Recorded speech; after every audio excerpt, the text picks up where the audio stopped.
നമ്മുടെ മാർക്കറ്റിൽ കാണുന്ന ഈ chia seed, pumpkin seed, flax seed അങ്ങനെയുള്ളതിനൊക്കെ നല്ല റേറ്റ് ആയിട്ടാണ് നമ്മൾ കാണുന്നത്.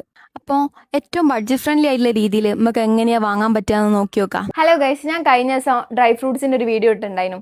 അപ്പോൾ എല്ലാവരും ചോദിച്ചത് അതിന്റെ ലൊക്കേഷൻ എവിടെയാ, അങ്ങനത്തെ ഒക്കെ. ലൊക്കേഷൻ വരുന്നത് ബിഗ് ബസാർ കാലിക്കറ്റ് എന്നാണ്. പിന്നെ അതുപോലെ തന്നെ അങ്ങോട്ടേക്ക് പല വഴികളും ഉണ്ട്. നമുക്ക് 2ാം ഗേറ്റിന്റെ അടുത്തൂടെ റെയിൽവേ ക്രോസ് ചെയ്തിട്ട് അങ്ങോട്ടേക്ക് പോവാം. അല്ലെങ്കിൽ കോഴിക്കോട് YMCA റോഡ് ഉണ്ട്, അതിലൂടെ പോയാലും റെയിൽവേ ക്രോസ് ചെയ്തിട്ട് അങ്ങോട്ട് എത്തും. അപ്പൊ ഷോപ്പിന്റെ പേര് എന്ന് പറയുന്നത് അഹമ്മദ് ആൻഡ് സൺസ് എന്നാണ്. കണ്ടില്ലേ? വേറെയും കുറേ ഷോപ്പുകളുണ്ട്. അപ്പോൾ അവിടുത്തെ റേറ്റ് എങ്ങനെയാണെന്നൊന്നും എനിക്ക് അറിയില്ല.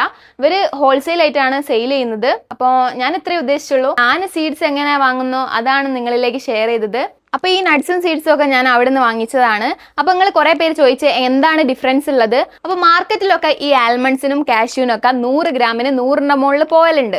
അപ്പോൾ ഇവിടെ പ്രത്യേകത എന്താ വെച്ചാൽ ഇവിടെ ബ്രാൻഡിങ്ങും മാർക്കറ്റിങ്ങിനും ചാർജസ് കുറയുന്നതുകൊണ്ട് തന്നെ 100 ഗ്രാമിന് ഒരു 80 അല്ലെ 87 ഒക്കെ വരുന്നുള്ളൂ. അതായത് 100 ഗ്രാം ആൽമണ്ട്സിന് 80 രൂപയും പിന്നെ 100 ഗ്രാം കാഷ്യൂവിന് 87 രൂപയാണ് ആയത്.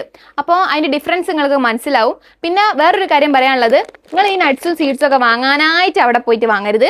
നിങ്ങൾ അഥവാ കോഴിക്കോടൊക്കെ ഒന്ന് കറങ്ങാനൊക്കെ ഇറങ്ങുകയാണെങ്കിൽ അപ്പോൾ സമയം ഉണ്ടെങ്കിൽ അവിടെ ഒന്ന് വിസിറ്റ് ചെയ്തിട്ട് വാങ്ങാം. നിങ്ങൾക്ക് വേണ്ടത്ര ക്വാണ്ടിറ്റിയിൽ വാങ്ങുമ്പോഴാണ് നിങ്ങൾക്ക് കുറച്ച് അധികം ലാഭം ഉണ്ടാവുക. ഇനി നിങ്ങൾക്ക് മാർക്കറ്റിൽ നിന്ന് വാങ്ങണം എന്നാണെങ്കിൽ മാർക്കറ്റിൽ നിന്ന് വാങ്ങിയാലും പ്രശ്നമൊന്നുമില്ല. പക്ഷേ നിങ്ങൾക്ക് ചിലവർക്ക് എന്തെങ്കിലും ഈ ബഡ്ജറ്റ് ചിലപ്പം തികഞ്ഞൊന്നും വരും. ചിലവർക്ക് അത് വാങ്ങിക്കോളാൻ പറ്റണമെന്നില്ല. അതുകൊണ്ടാണ് ഞാൻ ഈ വീഡിയോ ഷെയർ ചെയ്യുന്നത്. ഞാൻ ആരെയും നിർബന്ധിക്കുന്നില്ല. അപ്പോൾ അതൊരു പ്രൊമോഷണൽ വീഡിയോ ആയിട്ടും അല്ല ഞാൻ ചെയ്യുന്നത്. ഞാൻ എങ്ങനെയാണോ സീഡ്സും നട്ട്സും ഒക്കെ വാങ്ങുന്നത് അതാണ് നിങ്ങളിലേക്ക് ഷെയർ ചെയ്യുന്നത്. അപ്പം താങ്ക്